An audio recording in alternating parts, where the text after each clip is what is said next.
All right, here for another quick hit. Speak of the Devils, tackling some of the big topics at hand. And to do this, we got to bring back for appearance number 49, I believe.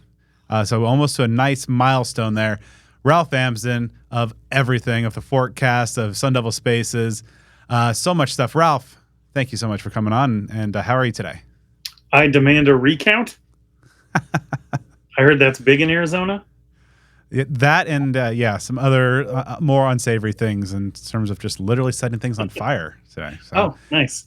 I won't be doing that. Yeah. So on a brighter note, let's start off with, I got a personal question for you, Ralph.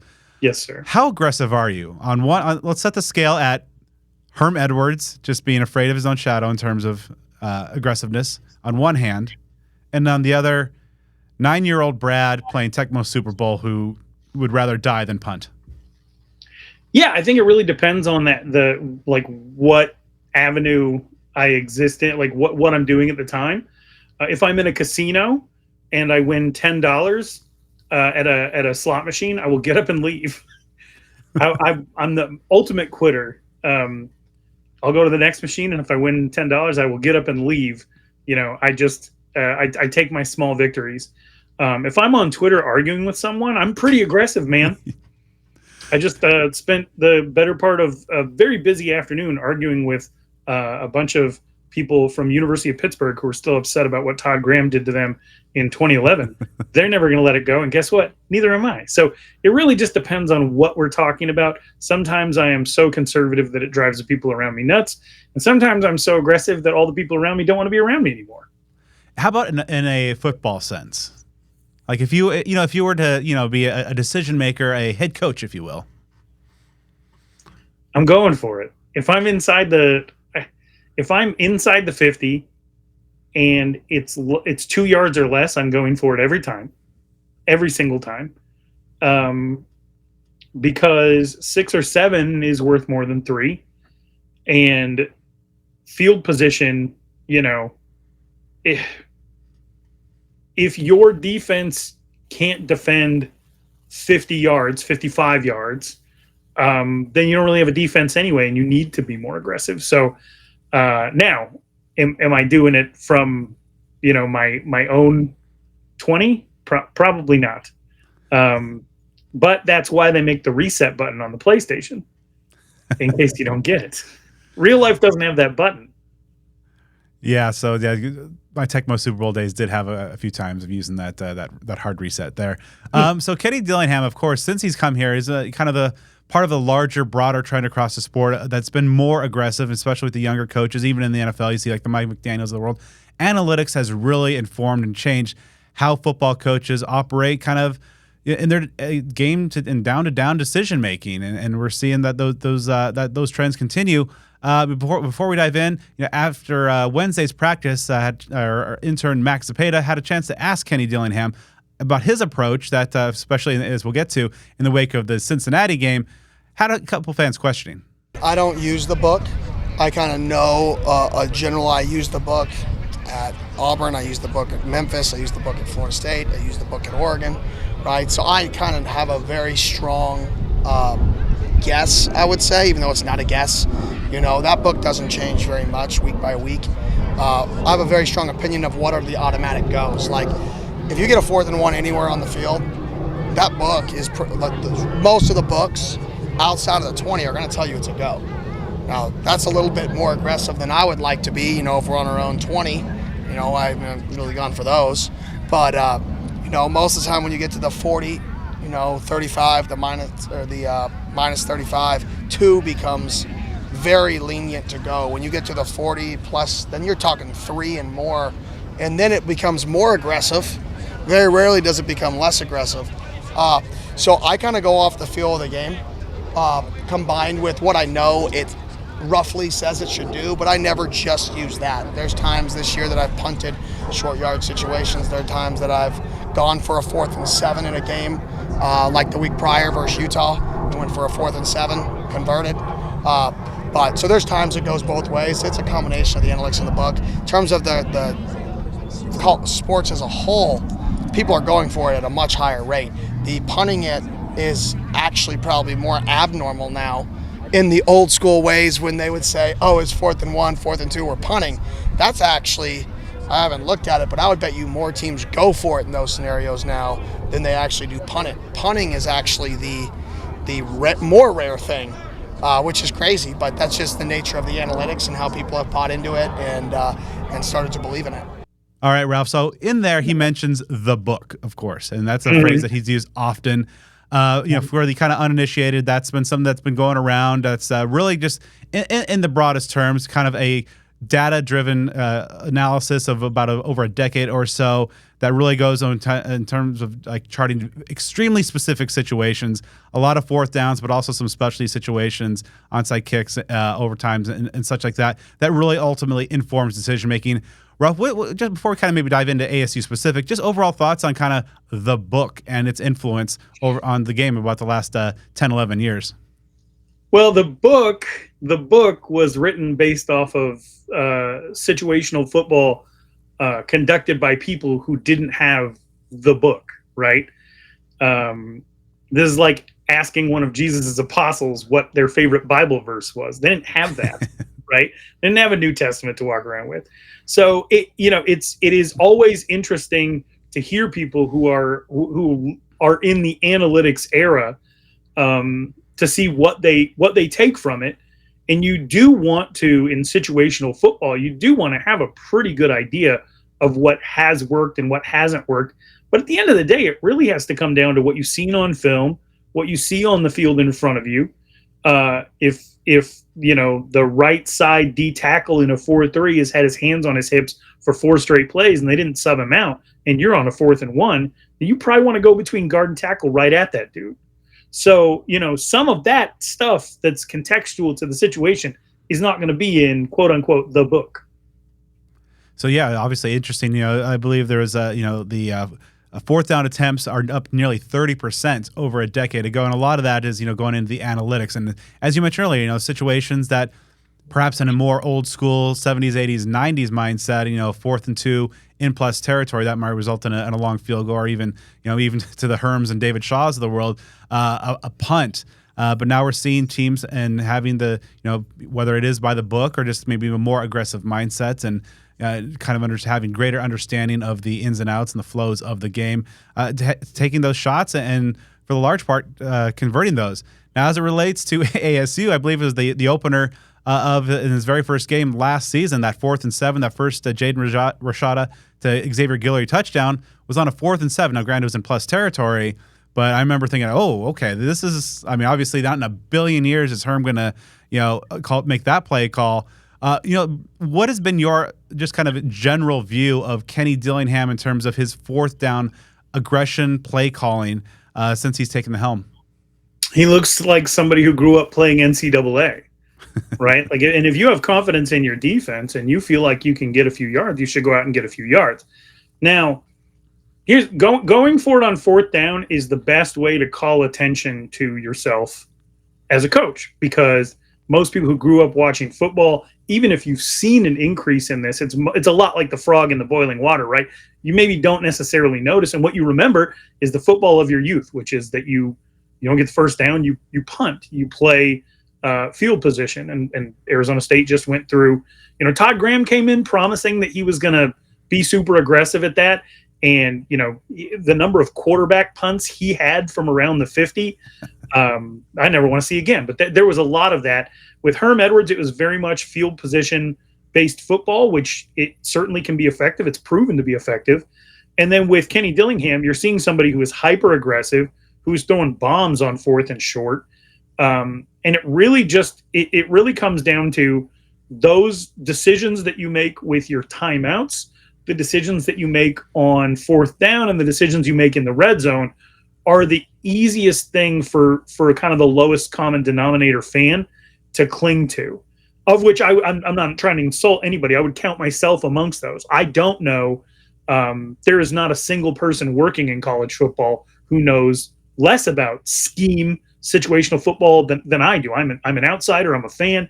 And so, but you look at these situations and that's really when you say, is this a good coach or is this a bad coach? And it's so funny that it's really dependent upon execution.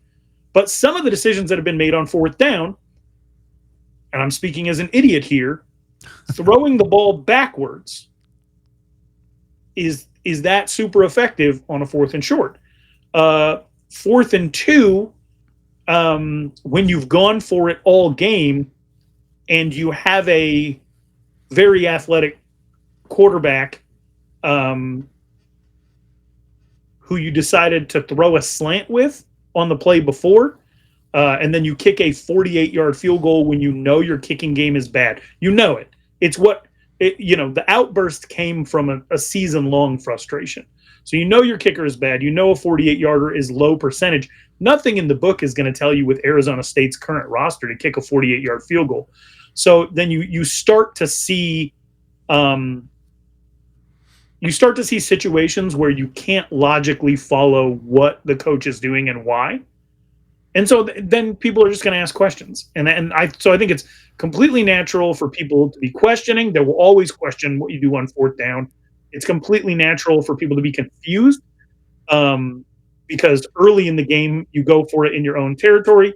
Late in the game, you throw a slant and then kick a 48-yarder with, somebody your coaching has shown that you probably know, you're not going to put the game on his arm, and then a kicker who you're probably not going to want to put the game on his leg unless you have to.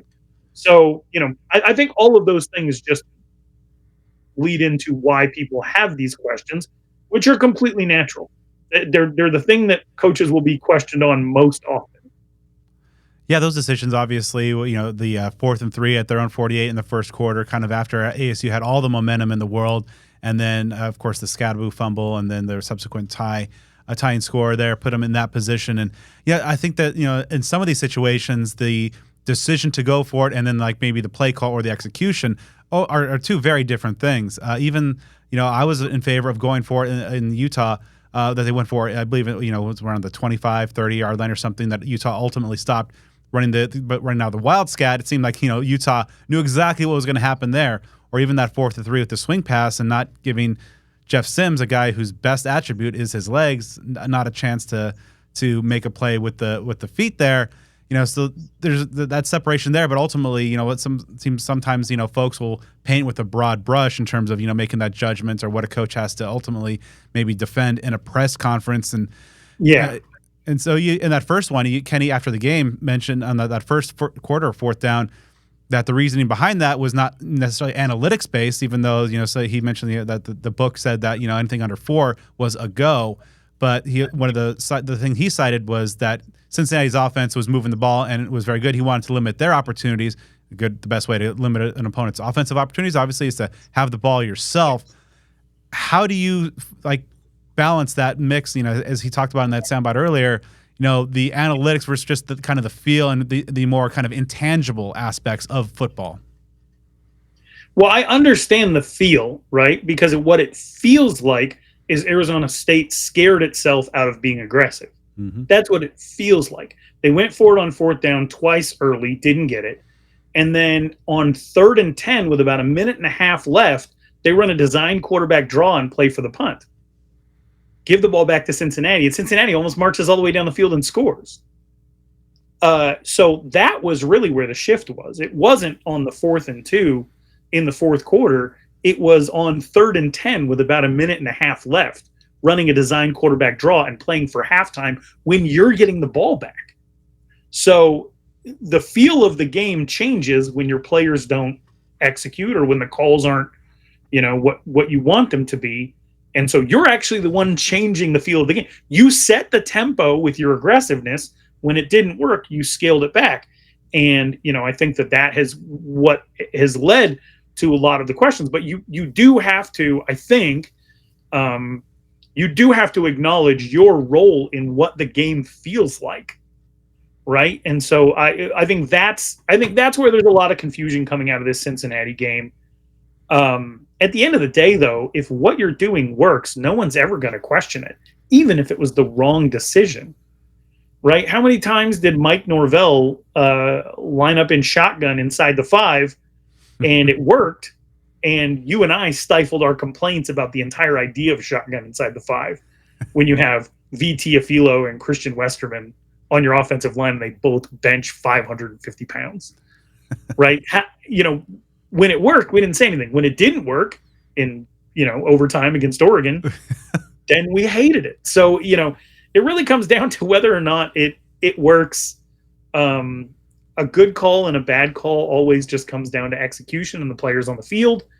But you do want to put your players in the best possible position to make you look smart. And I don't feel like Arizona State did that against Cincinnati. Another aspect that in kind of the analytics discussion that is been talked about is, they feel, you break the game, especially baseball as well, when you break things down to the numbers and just the outcomes and decisions and all that, that momentum's not a thing. Is that you cut away that aspect, but I don't know. I tend to think that momentum is a real thing. I don't know. I've seen it too many times, but I mean, where do you stand on just the whole momentum? I guess it's adjacent to the whole feel and game feel that Kenny mentioned earlier, and the thing you said earlier. Just if you see at the end, just completely gassed, maybe you attack there, even though maybe the numbers in the black and white don't necessarily jive with that. Momentum is absolutely real. And the way to shift it, Manny Wilkins used to say, stop in a bucket, right? We just need to get a stop in a bucket.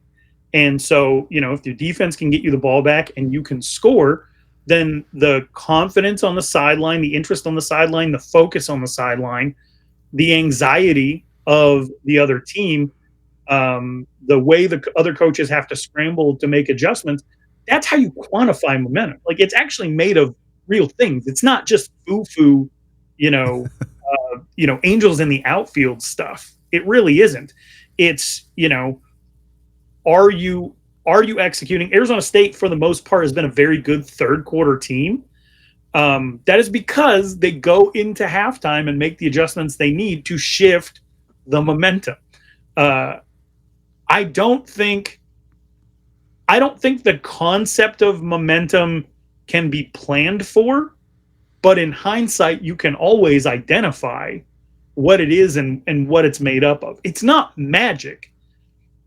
It's not. It's like a sales job where you get on the phone and you make a sale first thing in the morning, then you're feeling it for the rest of the day. Your energy changes, your effort is accelerated, your overall mood, and then those things go into your ability to convince somebody else to buy something.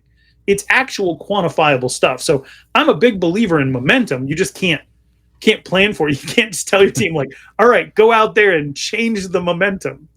It's really something that's more quantifiable looking back at how events unfolded. So ultimately, at the end of the day, obviously, nothing is going to work 100% of the time. But, the ASU right now has a coach, in sharp contrast to the last one, who, fortune favors a bull, likes to take those risks. And as he says, that he tries to find that balance of knowing, what the analytics say, but also having that gut feel. And, perhaps we saw maybe a young coach and, learning in real time just in year two and, a season and a half under his belt, at the helm of a major program. Overall, just, as somebody who follows ASU as an alum, how do you think fans should feel of just, having a coach with that mindset and what we've seen through a year or season and a half of this kind of, of these data points? How do you think fans should feel about just these fourth down decisions, these aggressive decisions overall that we've seen? Yeah, I mean, every fan is different. And I know that because I'm in Sun Devil fan groups on Facebook and in Sun Devil circles on Twitter. And you can't really compare the two. So it really just depends on what your priority is. If recruiting is the thing that you care the most about, then you would be excited that you have somebody in-house who understands what it will actually take to make Arizona State competitive, both through the portal and through connections at the high school level. If you want this team to be more aggressive offensively, they clearly are. If you want people with connections to the program to fill out the assistant coaching staff and not just be mercenaries, Arizona State is more in that position than it ever has been before. If you like winning, Arizona State's 5-2. That's a measurable thing, right? If you like running the ball, they're on pace. I think Cam Scatterby was on pace to challenge for the top rushing season of all time to challenge Eno Benjamin. So it really just depends on what you're into, and most things are trending upward from prior administrations. So I don't know. I think that if you're an Arizona State fan, you should feel good in the macro and maybe not so good in the micro. I don't feel good this week about what happened against Cincinnati. And a big part of that is I had to elevate my expectations of this team after they started 5-1. You know, if that was a 2-4 team that went out and played the way that they did against Cincinnati, they have a different reaction. I think I'm looking at different things and saying, oh, they made progress in this area, they made progress in that area. They have a quarterback who hadn't seen the field before in this uniform, and so they're going to need time. But at 5-1, and understanding that last season was maybe 9-10 points away from being a 6-6 year, you have to say to yourself, oh, they can compete in the Big 12. They have access to kids in California and Texas that not a lot of these schools have. We have a fan base that not a lot of, as far as overall numbers, that not a lot of these schools have. There are advantages afforded to us. We have one of the best running backs in the country.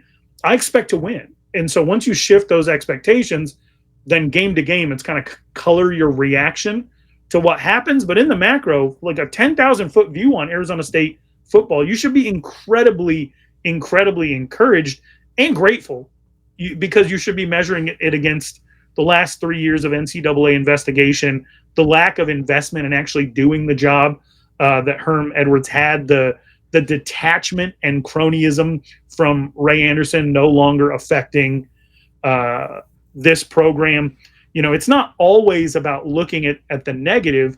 But you do have to kind of compare where Arizona State is at now versus where they were. Some of the stuff that we were asking for, some of the stuff that we were longing for as Arizona State fans, getting fulfilled.